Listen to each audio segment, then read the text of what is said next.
Hello everyone, welcome to this video, welcome to LLB वाला। I hope आप लोग बहुत बढ़िया होंगे। तो गाइस, इस वीडियो में हम लोग पावर ऑफ कोर्ट्स के बारे में जानेंगे, जो कि मेंशन्ड है अंडर चैप्टर 3 ऑफ भारतीय नागरिक सुरक्षा संहिता, जो कि रन करता है बिटवीन द सेक्शंस 21 एंड 29। ये 8-9 सेक्शंस हैं और इन 8-9 सेक्शन से हमको पता चलता है कि जो हमारी वेरियस क्रिमिनल कोड्स हैं through out the country, like judicial magistrate of first class, judicial magistrate of second class, CJM, और जो हमारी सेशन कोर्ट के सेशन जज होते हैं, एडिशनल सेशन जज होते हैं, तो ये इतने सारे जजेस मजिस्ट्रेट्स हैं। तो इनके पास बेसिकली कितनी पावर है कि अगर ये किसी अक्यूज्ड को गिल्टी पाते हैं, उसको कन्विक्ट करते हैं, तो उसको कितनी मैक्सिमम सजा ये लोग सुना सकते हैं, इसके ऊपर हम लोग इस वीडियो में बात करेंगे। इसके बाद एक और इंपॉर्टेंट बात जानेंगे कि मान लीजिए कोई अक्यूज पर्सन है, कन्विक्ट हो जाता है मल्टीपल चार्जेस में, मल्टीपल उसने ऑफेंस किए थे जिसमें अलग अलग सजा था। लाइक फॉर एग्जांपल, उसने 2 ऑफेंस किए एक ही सिंगल ट्रांजैक्शन में, जिसमें एक ऑफेंस की सजा थी 2 साल, दूसरे ऑफेंस की सजा थी 1 साल। तो सजा उसको ये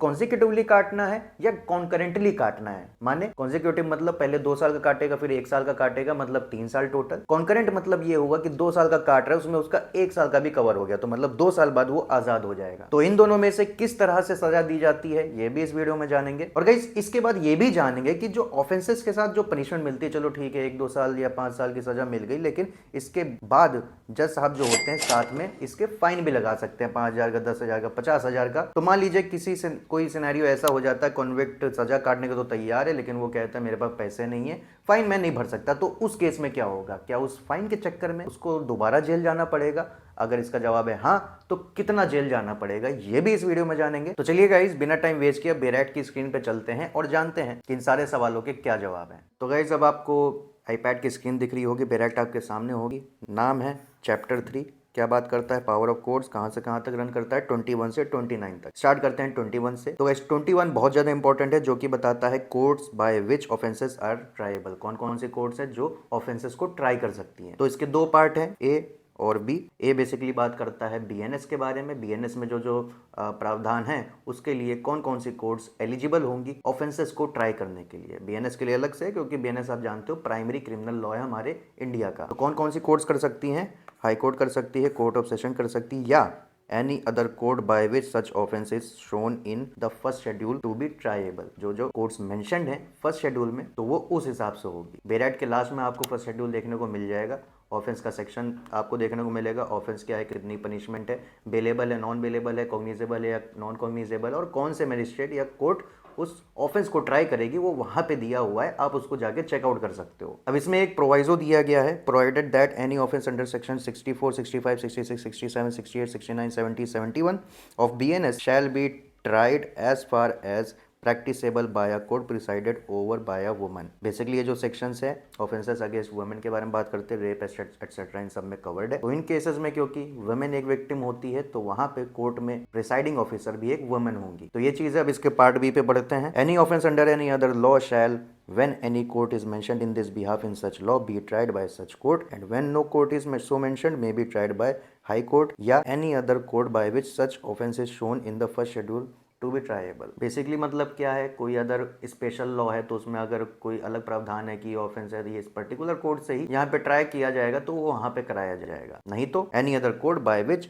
सच offence is shown in the first schedule to be triable, नहीं तो फर्स्ट शेड्यूल वहाँ पे फॉलो कर लिया जाएगा। अब चलिए पावर ऑफ कोर्ट के तरफ बढ़ते हैं, जो कि सेक्शन 22 और 23 में दिए गए। 22 में सेशन जज और हाईकोर्ट के बारे में बात किया गया है, 23 में मजिस्ट्रेट्स के बारे में बात किया गया है। तो क्या कहता है? पहला पार्ट हाईकोर्ट के बारे में बात कर रहा है। हाईकोर्ट किसी भी स्टेट की हाईएस्ट एपेलेट कोर्ट होती है। तो हाईकोर्ट के पास बहुत बड़ी पावर है, और वो क्या है? May pass any sentence authorised by law. कानून में जितनी सजा दी गई है वो उतना मैक्सिमम हाईकोर्ट दे सकती है, चाहे लाइफ इंप्रिजनमेंट हो, चाहे यहां तक कि डेथ पेनल्टी हो। सेकंड पार्ट क्या करता है? सेकंड पार्ट सेशन जज और एडिशनल सेशन जज के बारे में बात करते हैं। तो ये भी, इनके पास भी बहुत पावर है। कोई भी सेंटेंस अकॉर्डिंग टू लॉ ये भी पास कर सकते हैं, लेकिन यहाँ पे एक एक्सेप्शन है, और वो क्या है कि अगर वो डेथ पेनल्टी देते हैं किसी कॉन्विक्ट को, तो उसको कंफर्म करवाना पड़ेगा हाई कोर्ट से। तो जब तक हाई कोर्ट कंफर्म नहीं करेगी तब तक एग्जीक्यूशन नहीं होगा उनके ऑर्डर का। अब चलिए 23 की तरफ बढ़ते हैं, जो कि मजिस्ट्रेट के पावर के बारे में बात करते हैं। तो सबसे पहले लिस्ट में आते हैं सीजीएम, चीफ जुडिशियल मजिस्ट्रेट। तो क्या लिखा है? May pass any sentence authorized by law except a sentence of death or of imprisonment for life or of imprisonment for a term exceeding 7 years। Simple सा मतलब क्या है, यहाँ मैंने नीचे लिखा हुआ है CGM can not pass more than 7 years, या यूँ कह लो he can pass up to 7 years। Life imprisonment, 10 साल की सजा, डेथ पेनल्टी, ये सब CGM के पास पावर नहीं है। अब इसके बाद आ जाते हैं judicial magistrate of first class. First class के पास कितना पावर है, 3 साल तक की सजा सुना सकते हैं यहाँ पे, और 50,000 तक का ये फाइन लगा सकते हैं, या फिर बोथ, या फिर कम्युनिटी सर्विस भी ऑर्डर कर सकते हैं। अब जो हमारी पुरानी CRPC थी वहाँ पे ये जो कम्युनिटी सर्विस का जो प्रोविजन था वहाँ पे मिसिंग हुआ करता था। BNSS में इसको नया नया ऐड किया गया है। वेस्टर्न कंट्रीज में काफ़ी पहले से है, इंडिया में अभी इसको ऐड किया गया है। अब चलिए judicial magistrate of second class की तरफ बढ़ लेते हैं। तो कितने साल की सजा दे सकते हैं, सिर्फ 1 साल की सजा दे सकते हैं, 10,000 तक का फाइन लगा सकते हैं, या फिर दोनों लगा सकते हैं, या फिर कम्युनिटी सर्विस ये भी ऑर्डर कर सकते हैं। कम्युनिटी सर्विस क्या है, बेसिकली एक्सप्लेनेशन में लिखा गया है, कोर्ट कोई भी काम बता सकती है, कन्विक्ट को करना होगा विदाउट पेमेंट, इसका कोई पैसा नहीं मिलेगा, और ये करने से कन्विक्ट के पाप धुलेंगे और जो कम्युनिटी एट लार्ज है उसका बेनिफिट होगा। अब यहाँ पे मैंने बेसिकली एक टेबल बनाया हुआ है, तो आप रेफरेंस के लिए इसका स्क्रीनशॉट ले सकते हैं। High court any sentence, session जज, एडिशनल सेशन जज एनी सेंटेंस पास कर सकते हैं वो। सेमीकोलन के बाद क्या है, डेथ का कन्फर्मेशन हाई कोर्ट से करवाना पड़ेगा। CGM 7 साल तक की सजा। जुडिशियल मजिस्ट्रेट ऑफ यहाँ पे थोड़ा गलत हो गया, हाँ, judicial magistrate of first class 3 साल तक की सजा, 50,000 तक का फाइन,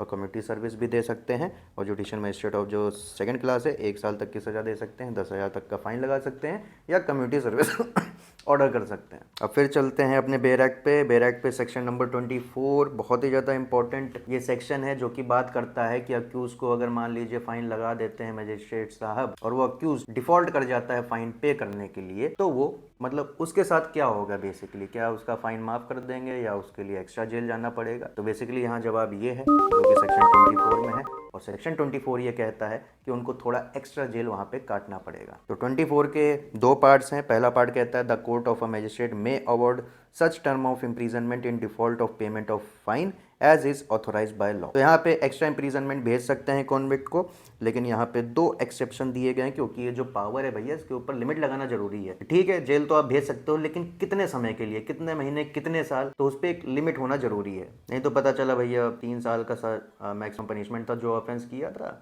और डिफॉल्ट ऑफ फाइन हो गया तो भैया 10 साल और काटने को बोल दिया, तो ऐसा नहीं चलेगा। इस पे एक कैप होना चाहिए जो कि रीजनेबल होना चाहिए। तो पहला कंडीशन यहाँ पे क्या लगाया गया है, एक्सेप्शन क्या है कि भैया जो आप एक्स्ट्रा इम्प्रीजनमेंट दिए हो, it is not in excess of the powers of the magistrate under section 23। Section 23 में ये पूरा जो भी बताया है इसके एक्सेस में नहीं होना चाहिए। मतलब अगर judicial magistrate of first class है, उनकी 3 साल की मैक्सिमम मतलब उनकी पावर है, इतनी क्षमता है उनकी, तो वहां पे वो 5 साल की नहीं सुना सकते, मैक्सिमम 3 साल तक आप आ सकते हो। दूसरी कंडीशन क्या है, shall not where imprisonment has been awarded as part of the substantive sentence exceed 1/4 of the term of imprisonment which the magistrate is competent to inflict as punishment for the offence otherwise than as imprisonment in default of payment of the fine। Complex लग रहा है ना, चलिए इसकी simple meaning आपको बता देता हूँ। तो भैया जो मजिस्ट्रेट साहब हैं, मान लीजिए उनका, जैसे फर्स्ट क्लास के बारे में बात कर लेते हैं, JMFC के बारे में बात कर लेते हैं, 3 साल की सजा वो सुना सकते हैं। तो जो उनकी मैक्सिमम कैपेसिटी है, मतलब 3 साल मतलब 36 महीने, तो अपने मैक्सिमम कैपेसिटी के 1/4 से ज्यादा वो किसी को भी जेल नहीं भेज सकते हैं इन डिफॉल्ट ऑफ फाइन। मतलब JMFC की कितनी क्षमता है, 36 मंथ्स है, और 1/4 मतलब 9 महीना, 9 मंथ से ज्यादा ये उसको सजा नहीं सुना सकते for the default of fine. और यही है सेक्शन 24, बस इतनी सी ही इसमें टेक्निकलिटी है। इसके सेकंड पार्ट बढ़ते हैं। The imprisonment awarded under this section may be in addition to a substantive sentence of imprisonment for the maximum term awardable by the magistrate under section 23। Basically मतलब क्या है कि जो मैक्सिमम क्षमता है, मान लीजिए मजिस्ट्रेट साहब 3 साल की सजा सुना देते हैं उसको, तो ये जो 9 महीना मान लो एक्स्ट्रा अगर बोल देते हैं मजिस्ट्रेट साहब उस कॉन्विक्ट को काटने के लिए for the default of fine, तो ये जो है ये इसके एडिशन में होगा। तो 3 साल काटने के बाद 9 महीना काटना पड़ सकता है एट मैक्स। अगर मजिस्ट्रेट साहब बोलते 6 महीना काटो तो 6 महीना काट के आना पड़ेगा। तो ये था सेक्शन 25। अब बढ़ते हैं सेक्शन ये था सेक्शन 24। अब बढ़ते हैं सेक्शन 25 पे। तो बेसिकली इसके 3 पार्ट है। पहला पार्ट ये कहता है when a person is convicted at one trial of 2 और more offences the court may subject to the provisions of section 9 of the BNS, जो कि लिमिट ऑफ पनिशमेंट के बारे में बात करता है, which are made up of several offences, फिर sentence him for such offences to the several punishments prescribed therefore which such court is competent to inflict, and the court shall, considering the gravity of offences, order such punishments to run concurrently और consecutively. तो जितने several offences करेंगे उसके several punishments मिलेंगी और उसी हिसाब से कॉम्पिटेंट कोर्ट वहाँ पे सजा सुनाएगी और सजा सुनाते समय कोर्ट ये डिसाइड करेगी कि जो पनिशमेंट है वो कॉन्जिक्यूटिवली चलेगी या कॉन्करेंटली चलेगी। अब देखिए जो जनरल रूल होता है कि अगर जजमेंट में मेंशन नहीं है कि कॉन्करेंट चलेगा या कॉन्जिक्यूटिव चलेगा तो ये मान के चलते हैं कि कॉन्जिक्यूटिव चलेगा, जो कि सिंपल सा लॉजिक है। इतने आप ऑफेंसेस किए हो तो पहले एक की सजा काटोगे, दूसरे काटोगे, फिर तीसरे काटोगे एंड सो ऑन। लेकिन अगर जजमेंट लिख देते हैं कि कॉन्करेंटली काटोगे तो वहां पे सारी सजाएं एक साथ चलेंगे। जैसे एग्जांपल देता हूं कि मान लीजिए 3 ऑफेंसेस किए जिसमें एक में सजा है 2 साल की, एक में सजा है 1 साल की और एक में सजा है 3 साल की। ठीक है, मान लो जजमेंट में कुछ नहीं लिखा है या अगर कॉन्जिक्यूटिवली वाला केस आ रहा है तो वहां पे पहले 2 साल का काटेगा, 1 साल का काटेगा, फिर 3 साल का काटेगा। टोटल कितना हो गया? 6 साल। मतलब 6 साल बाद वो जेल से रिहा होगा। लेकिन अगर यहाँ पे कॉन्करेंट के बारे में बात आती है तो वहां पे क्या है कि जो 3 साल का जो मैक्सिमम नंबर है उसको उतना काटना पड़ेगा, उसमें उसका 2 साल का भी कवर हो जाएगा, 1 साल का भी कवर हो जाएगा, तो मैक्सिमम मतलब वो 3 साल बाद वहां पे बाहर आ जाएगा। तो ये चीज़ है। अब यहाँ पे एक बहुत बड़ी प्रॉब्लम निकल के आती है गाइस, जो कि आपको अब तक नोटिस हो गया होगा, नहीं हुआ तो बता देता हूँ। यहाँ पे देख लीजिए जो ऑफेंसेस किए हैं 3 साल तक का किया, मान लीजिए एक अजम्पशन लेके चलते हैं कि जितने भी ऑफेंसेस है उसमें मैक्सिमम 3 साल की पनिशमेंट थी। तो यहाँ पे judicial magistrate of first class मान के चलते हैं, यहाँ पे वो कॉम्पिटेंट है। तो यहाँ पे अगर आप देखोगे कि अगर कॉन्करेंट चलता है तो मैक्सिमम 3 साल चलता था, तो मजिस्ट्रेट साहब ने 3 साल की सजा दे दी, अब 3 साल में वो बाहर आ जाएगा। लेकिन यहाँ पे आप कॉन्जिक्यूटिव का अगर केस देखो तो 2 1 3 6 साल का हो जा रहा है, लेकिन उनकी मैक्सिमम पावर तो यार 3 साल की है। तो यहाँ पे तो इक्वेशन गलत हो जा रहा है, आपके तो उतनी पावर ही नहीं है। तो यहाँ पे क्या होना चाहिए? तो इसका जवाब सेकंड पार्ट में दिया गया है, in the case of consecutive sentences it shall not be necessary for the court by reason only of the aggregate punishment for the several offences being in excess of the punishment which it is competent to inflict on conviction of a single offense to send the offender for trial before a higher court। मतलब simple कि consecutive sentences हैं और जब punishment देने के बारे में बात आ रही है तो अगर एग्रीगेट पनिशमेंट मतलब यहाँ पे 6 साल which is for the several offences and which is in excess of the punishment which the court is competent to inflict on conviction of a single offence, मतलब उनकी 3 साल की लिमिट है जेएमएफसी साहब का। तो ये कोई ग्राउंड मतलब जरूरी नहीं है कि यहाँ पे जो ट्रायल है उसको ट्रांसफर करना पड़े किसी हायर कोर्ट पे। तो ये चीज़ है। तो मतलब जो लिमिट लगी हुई है, ये जो मजिस्ट्रेट साहब की जो पावर्स है हर केस में लिमिटेड नहीं है। अगर ऐसा कोई अक्यूज मतलब कन्विक्ट होता जो जिसको एक ही ऑफेंस में फंसा हुआ है, 3 साल की सजा होनी है, भेज दिया, बढ़िया बात है। लेकिन अगर मल्टीपल ऑफेंसेस निकल के आ रहे हैं, 3 साल की भी सजा है, 2 साल की सजा है, 1 साल की भी सजा है, जो कि मजिस्ट्रेट के पावर के बाहर जा रहा है क्योंकि उनकी मैक्सिमम लिमिट ही 3 साल की है, तो ये एक सोल रीजन नहीं बनेगा ट्रायल को हायर कोर्ट या फिर सीनियर जज के पास भेजने का। लेकिन इस पे भी एक लिमिट लगी हुई है। तो क्या लिमिट नहीं लगाएंगे तो भैया आप जूनियर जज होके जहां आपकी मैक्सिमम पनिशमेंट देने की जो क्षमता है 3 साल है, तो आप ऐसे तो करके भी 15 साल की सजा सुनाने लगोगे। तो यहाँ पे भी लिमिट लगाई गई है। पहली लिमिट क्या है? प्रोवाइजो में दिया गया है, ये कहता है in no case shall such person be sentenced to imprisonment for a longer period than 20 years. 20 साल से ज्यादा किसी भी केस में सजा नहीं दे सकते हो। दूसरी बात यह है कि the aggregate punishment shall not exceed twice the amount of punishment which the court is competent to inflict for a single offence. मतलब एग्जांपल जेएमएफसी का ले लीजिए, 3 साल उनकी ओरिजिनल लिमिट है, तो उसका डबल मतलब 6 साल, तो वो 6 साल से ज़्यादा तक की सज़ा नहीं सुना सकते। मतलब एडिशनल उनको कितना मिल रहा है? 3 साल का। 3 साल तो है ही, 3 साल और मिल रहा है इस प्रोवाइजो से, उसके ऊपर नहीं जा सकते हो। तो इस केस में एग्रीगेट पनिशमेंट कितना बन रहा था? 2 1 3 6 साल बन रहा था, which is double the capacity of JMFC. तो यहाँ पे ये मैटर ठीक है, हो जाएगा। तो ये चीज़ है। तीसरा पार्ट ये कहता है, अपील के बारे में बात कर रहा है basically, for the purpose of appeal bye a convicted person, the aggregate of the consecutive sentences passed against him under this section shall be deemed to be a single sentence। तो वही चीज़ है, ये जो 6 साल का इसको सिंगल ऑफेंस माना जाएगा और अपील करने जा रहे हो तो आप इसके अगेंस्ट ही वहाँ पे अपील में जाओगे। ये नहीं कि 2 साल के लिए अलग अपील है, 1 साल के लिए अपील कर रहे हो, 3 साल के लिए अलग अपील कर रहे हो, ऐसा नहीं है। जो एग्रीगेट है उसी के अगेंस्ट आप जाके अपील करोगे और इसको एक सिंगल सेंटेंस माना जाएगा। तो ये चीज़ है। पावर ऑफ कोर्ट्स की जो मेन चीज़ है वो यहाँ तक खत्म हो गई है। अब इसके बाद ये चिंटू सेक्शन से इतने खास है नहीं, फिर भी एक बेयर रीडिंग कर लेते हैं। Section 26 mode of conferring powers. पहला पार्ट कहता है in conferring powers under this Sanhita high court या फिर state government as the case may be by order empower persons specially by name or in virtue of their offices or classes of officials generally to be their official titles. Every such order shall take effect from the date on which it is communicated to the person so empowered। तो जो basically जो officers हैं उनको power देने की यहाँ पे बात कर रहा है। And powers of officers appointed. Section 27 ये बात करता है पावर्स ऑफ ऑफिसर्स अपॉइंटेड। तो बेसिकली इसका क्रक्स यही है कि हाई कोर्ट और स्टेट गवर्नमेंट अगर किसी व्यक्ति को ऑफिसर बना रहे हैं, उसे पावर दे रहे हैं, तो वो तब तक एग्जिस्ट करेगी उसके पास जब तक वो जो पावर है हाई कोर्ट या स्टेट गवर्नमेंट उनसे वापस नहीं छीन लेती, तब तक वो वैसे ही वहां पे फंक्शन करेंगे। सिंपल सा मतलब है इसका। अब चलिए सेक्शन 28 के बारे में बात कर लेते हैं। पहला पार्ट सेक्शन 28 का ये कहता है, मतलब पहले तो विड्रॉल ऑफ पावर्स के बारे में बात कर रहा है, पावर छीनने के बारे में बात कर रहा है। तो यहाँ पे कभी भी हाई कोर्ट और स्टेट गवर्नमेंट कभी भी किसी ऑफिसर से पावर्स छीन सकते हैं। दूसरा पार्ट ये कहता है कि यहाँ पे अगर बात आती है सीजीएम या फिर डीएम के बारे में बात आती है, then this power may be withdrawn by the respective magistrate by whom such powers were conferred. जिसने दिया वही लेगा। अब सेक्शन 29 के बारे में बात कर लेते हैं। वेरी इजी, पावर ऑफ जजेस and magistrates exercisable bye there successors in office. पहला पार्ट क्या कह रहा है कि powers and duties of a जज और मजिस्ट्रेट मे बी एक्सरसाइज और perform by his successor in office. मतलब सक्सेसर जो आ रहा है वही पावर एक्सरसाइज करेगा। दूसरा पार्ट ये कह रहा है कि अगर भैया कोई सवाल निकल के आता है, कोई डाउट निकल के आता है कि सक्सेसर कौन है, तो यहाँ पे जो सेशन जज हैं वो डिसाइड करेंगे इस कंफ्यूजन को सॉल्व करने के लिए। और तीसरा पार्ट ये कह रहा है कि अगर यहाँ पे मजिस्ट्रेट के बारे में बात हो रही है, कौन सक्सेसर आएगा, तो वहाँ पे सीजीएम या फिर डीएम वहाँ पे डिसाइड करेंगे। तो ये चीज़ है, यहाँ पे पावर ऑफ कोर्ट्स की कहानी समाप्त हो गई है।